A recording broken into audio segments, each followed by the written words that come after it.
All right, today we are going to talk about recovering a cushion.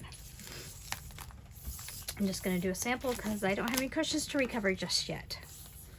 Okay, you're going to measure your width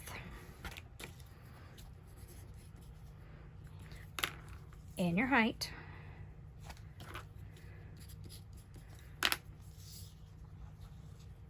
And around the gusset. Okay, top, bottom, this will be your gusset.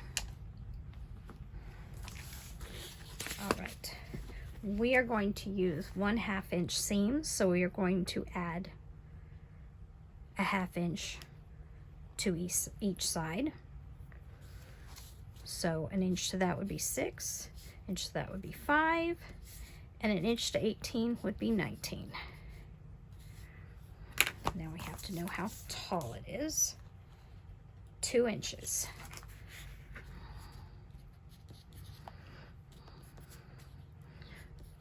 So we'll do by 3 inches. This is your gusset. And this is your top and bottom pieces.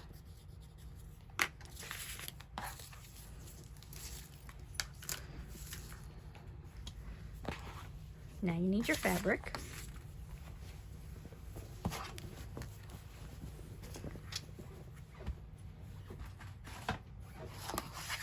You'll probably need a long straight edge, or a yardstick will work. But since we're just doing a tiny one, we're just going to use this. 6 by 5.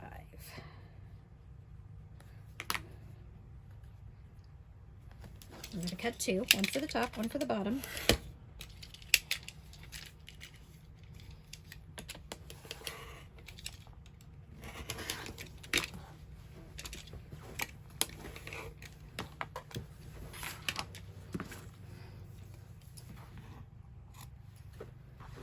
Upholstery sometimes is a little thick, and I probably should change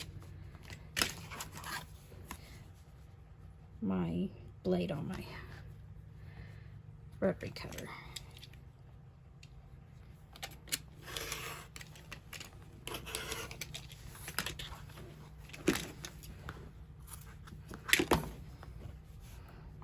Here's my top and bottom. And now I need 19 inches by 3 inches.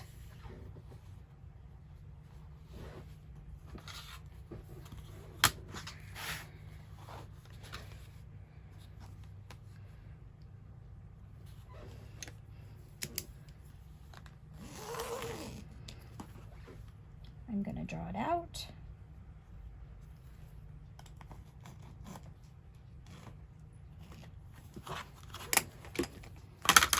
And cut it with some scissors.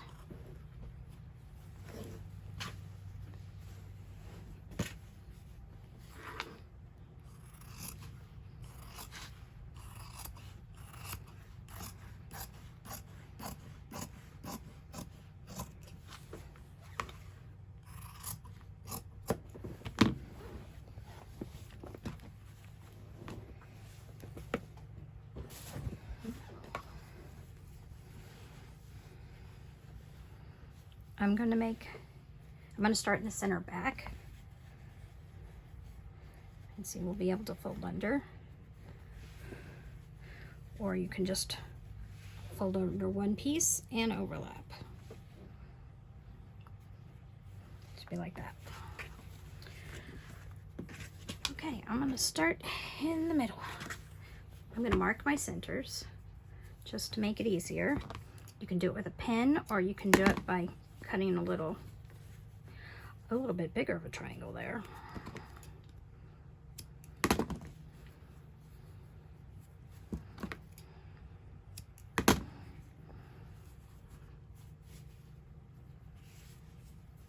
You see, I cut a little triangle right there.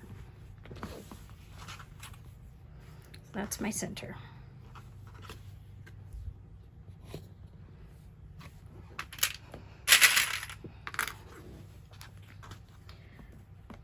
We're going to sew right sides together. To make it easier, we're going to draw little angles on our back.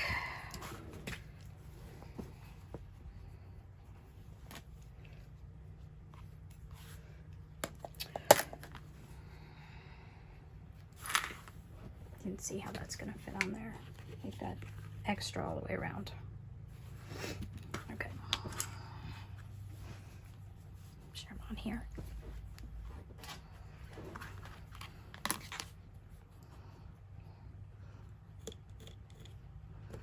These are going to be my stop and start lines.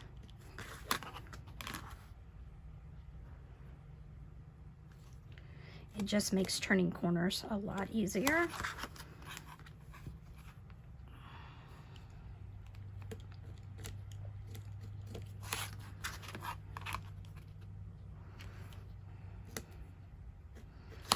All right.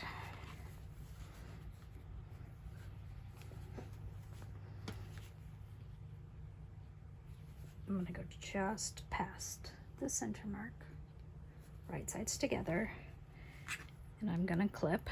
You can clip or pin, it's up to you. And we're going to sew at 1/2 inch from the start of our gusset to our stop line. Okay, so start stitching, back stitch at the start and the stop. And what we're going to do now is we're going to fold on that line that we drew. We're going to go to the gusset and we are going to snip just right to, but not through, thread. What this does is it allows you to turn the corner like that. So we're going to do the same thing. We're going to clip.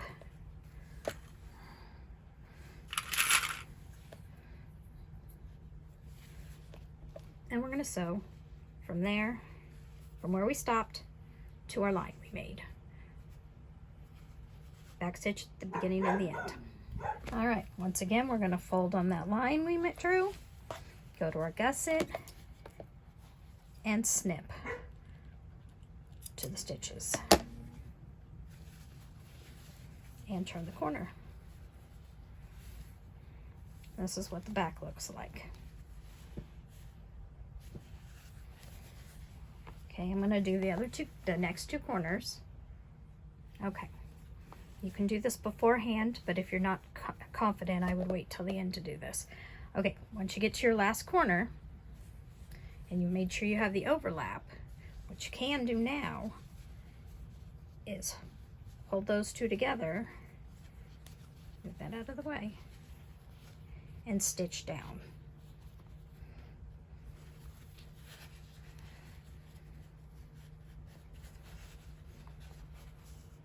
Which is what I'm going to do. Okay, so your choices is if you sew it, fine, fold it open your seam. If you just want to butt them up together and hand sew it, that's also an option. Okay, so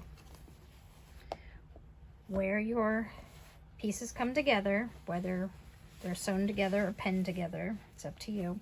That is your center back. Find your center front and find the centers of your sides. You can measure to find your centers, or you can fold, matching your corners, and drawing a line where your center would be. Finding centers is very helpful. Find your centers on your other, and okay.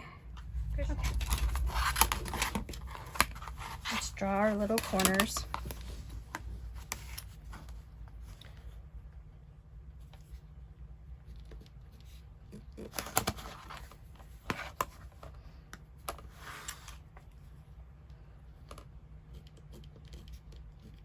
And starts and stops. I've marked my centers of each side, and now I've marked my starts and stops on each side. I'm going to start with the back center I'm going to use red clips here. Use something different so you can remind yourself that you need to stop and not sew much into that, because that's where you're going to put your cushion in. Match your centers on each side first, and then worry about the corners.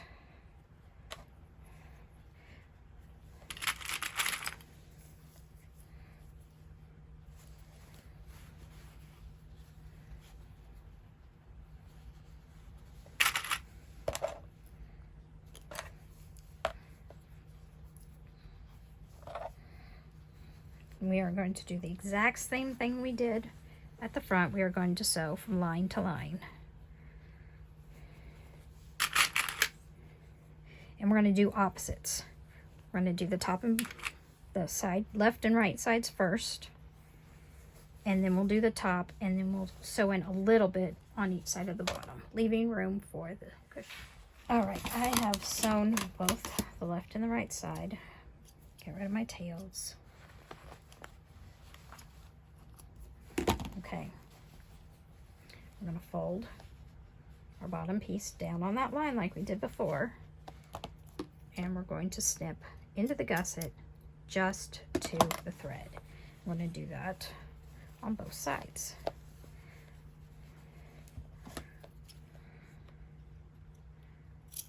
To the thread, not through it.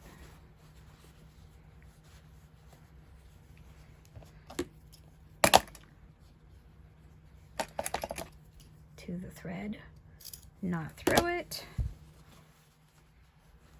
And one more time. Okay.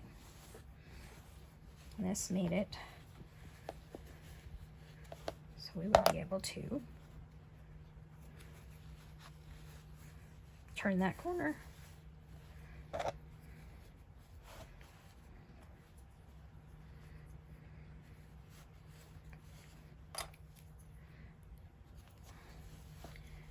And on the front, we're going to sew from where we stopped to where we stopped, each of the sides, and back stitch at the beginning and the end. I'm going to do something a little bit different on the back. We are just going to sew in about an inch on a bigger cushion. See how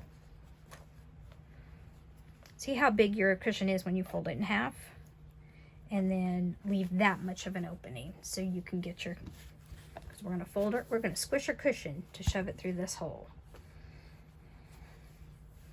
All right, when I'm sewing, leaving an opening, I like to start at my edge and go up my seam allowance, which is 1/2 inch, go up a 1/2 inch back stitch, and then turn and go to my other edge. And I did that on both sides. That just makes your hole a little more sturdy. Okay, now we're going to trim all of our tails, all the sides.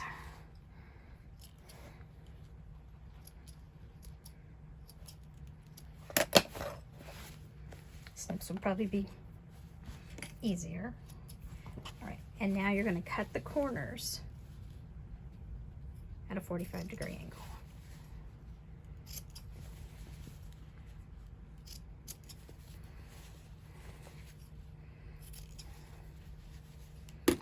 All right, and if you want to trim down your seams, now's the time to do it. You can use pinking shears. You can use your big shears and just cut your seam in half. Do not trim the seam that your opening is on. You want all the opening you can get to fold back so you can hand sew.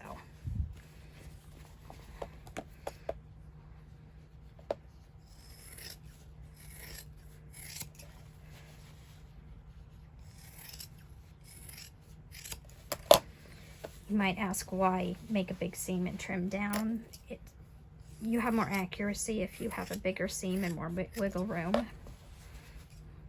And if you want to do a second seam to make it stronger, add a second straight seam 1/8 of an inch from your first in the seam allowance.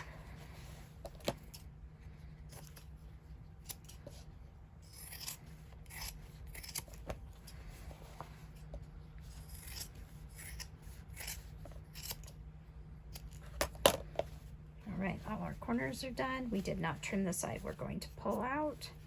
And now, this is called birthing. You're going to birth your bag. You can use chopsticks, you can use a pencil. I have a pencil handy, so I'm going to use a pencil to poke out my corners. Use the eraser part. Don't use anything sharp. If you use chopsticks, use the duller end so you don't go through your seam. And just poke on your corners with a rounded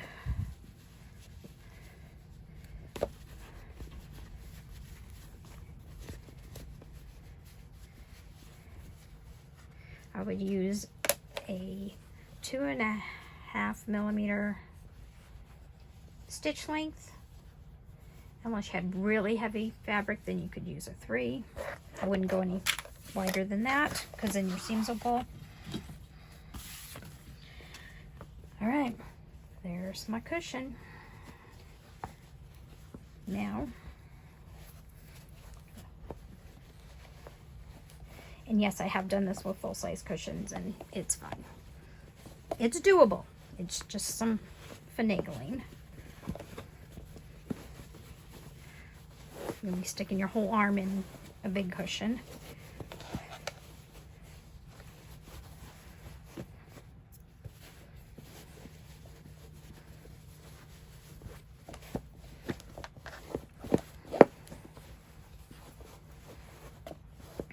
And this is your top.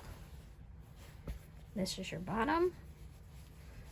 If you pull where the edges are together, that will make them fold under.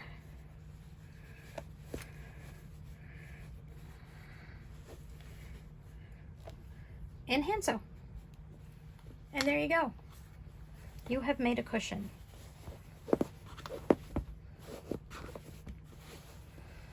I didn't get my corners pushed out very nicely. There we go. And that is how you cover a cushion.